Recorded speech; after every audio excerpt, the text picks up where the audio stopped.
Conrad, if you will, Andrew Carron, to lead the pack away. The safety car dives into the pit lane.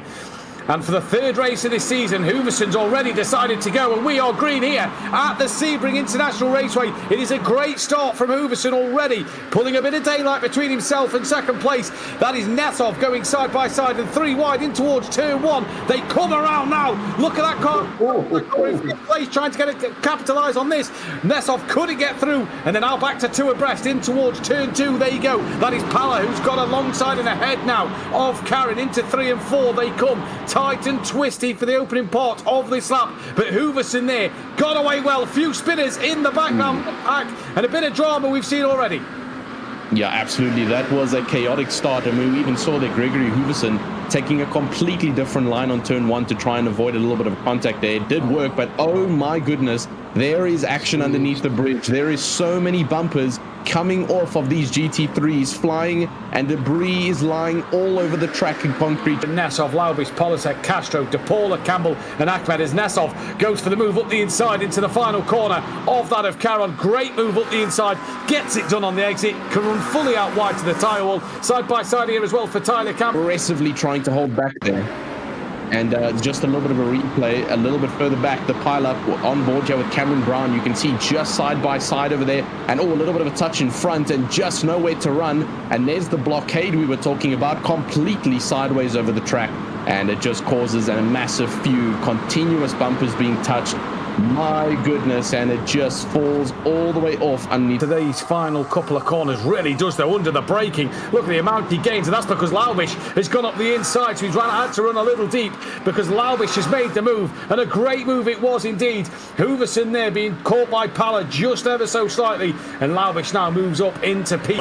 Out the final corner, gets a little bit closer to that rear wing of Brooks. Is he going to have a look into turn one? Late pull out, thinks about it, has a look, sends it up the inside. That's a great move from Torchio, who gets the job done now, and that was absolutely perfectly set up out the final corner. Yeah, here comes the slingshot that we saw with Torchio. It could potentially happen again, and he actually gets it blocked off there because Nesov covering the inside line does not allow the slingshot to happen. And look at how Laubish is ravaging around, and the dive is made up onto the inside, and now Carron is potentially looking for that. He actually gets bumped out and loses out in that fight, but that was potentially a double position loss there for Nesov. He manages to recover both. That's a great run from Carron out of the corner onto the back straight. He's got side by side with Laubish. Laubish has got that slipstream from Nesov. Pala and Hooverson, they're going at it for the lead of this race into the final corner. Hooverson's going to lose out at the very last moment because Pala takes the checkered flag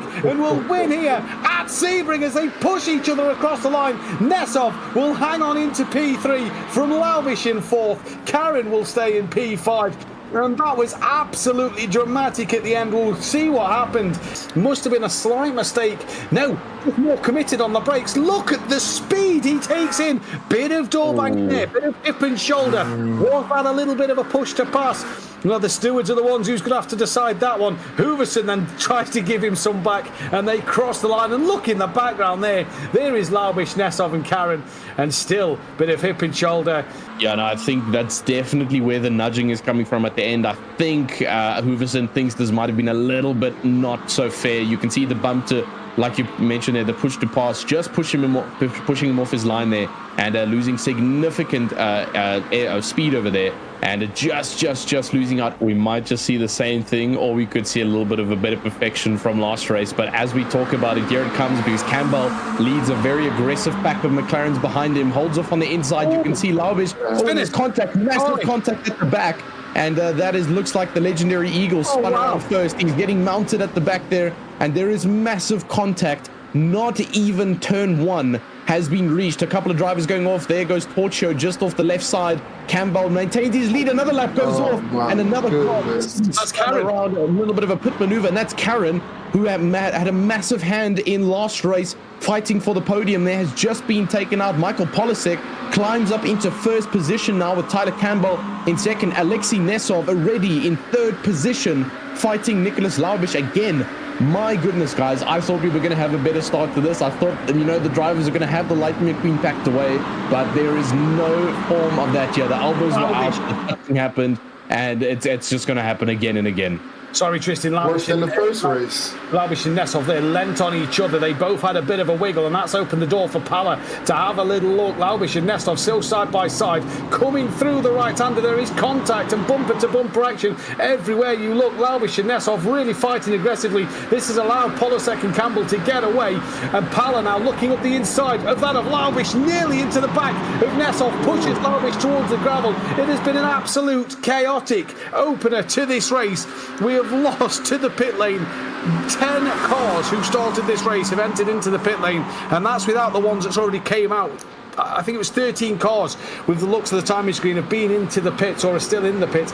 Absolutely huge amount of numbers. Pala, though, looking up the inside of Laubish. Laubish now losing out a lot of time to Nesov.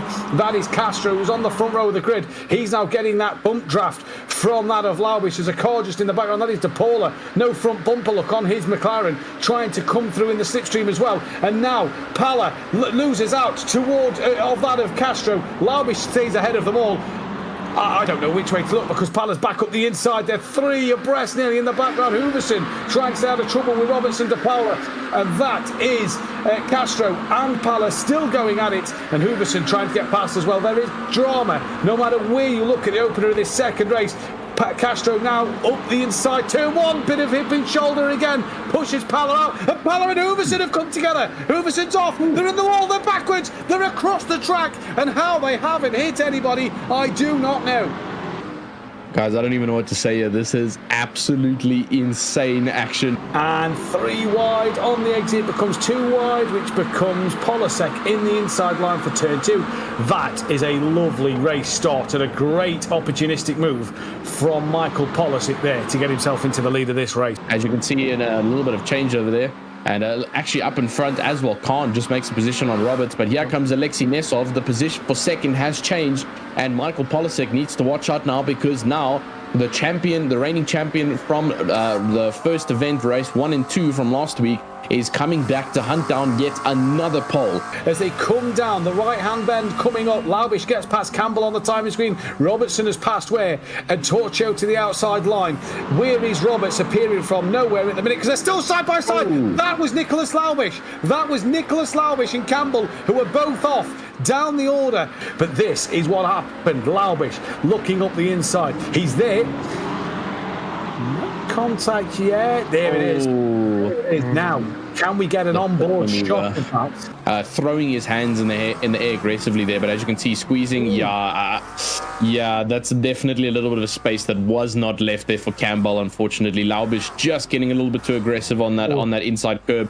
Let's just have a look here. Laverin's in front, loses the rear, gets hit. Here comes another car, just manages to avoid, and here comes Bessett right into the side of him. The Coffee Records team over there just up into 6th position now, taking that by storm, holding off that inside line, as you can see, and almost actually bumper to bumper there.